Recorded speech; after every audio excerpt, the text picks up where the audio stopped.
নমস্কার বন্ধুরা, হালদার কিচেনের পক্ষ থেকে আপনাদের সবাইকে স্বাগত আমন্ত্রণ জানিয়ে আজকে এই যে ডাঁটা, আলু, টমেটো, পেঁয়াজ দিয়ে সিলভার কাপ মাছের একটু ঝাল ঝাল করে ঝোল বানাবো। তো এই যে মাছ ভাজা চলছে, একটু তাড়া ছিল তাই কাঁচা মাছটা আমি দেখাতে পারিনি, তো আপনারা দেখতে থাকুন। তো এই যে মাছ ভাজার তেলের মধ্যে কালো জিরা ফোড়ন দিয়ে দিলাম, আর কেটে রাখা টমেটো আর পেঁয়াজ কুচিটা দিয়ে দিলাম।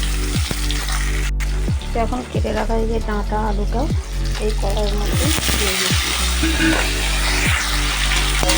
এটা এখন ভেজে নেব।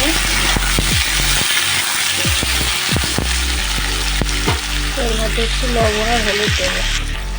একটু পরিমাণ মতো লবণ আর হলুদ দিয়ে দিলাম।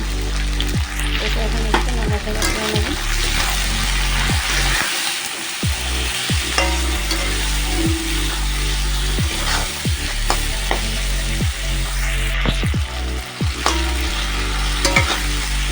এটাই যে খুব সুন্দরভাবে নেড়ে নিয়েছি, ভালোভাবে হয়ে গেছে। এর মধ্যে এখন লঙ্কা গুঁড়ো দিয়ে দিলাম।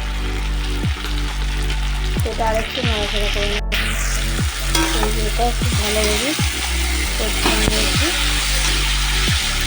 তো এখন একটু পরিমাণ মতো জল দিয়ে দিতে হবে।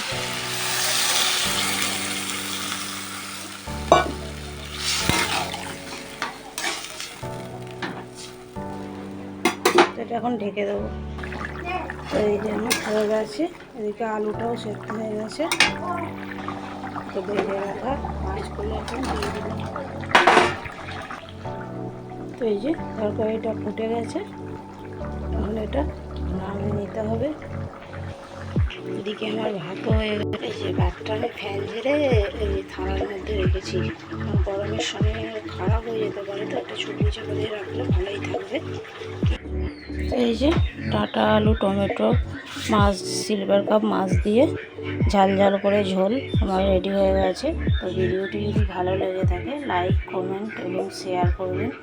যারা এখনও আমার চ্যানেলটিকে সাবস্ক্রাইব করে রাখেনি তারা সাবস্ক্রাইব করে রাখবেন নিত্য নতুন ভিডিও পেতে। দেখা হচ্ছে পরের অন্য কোনো ভিডিওতে। টাটা।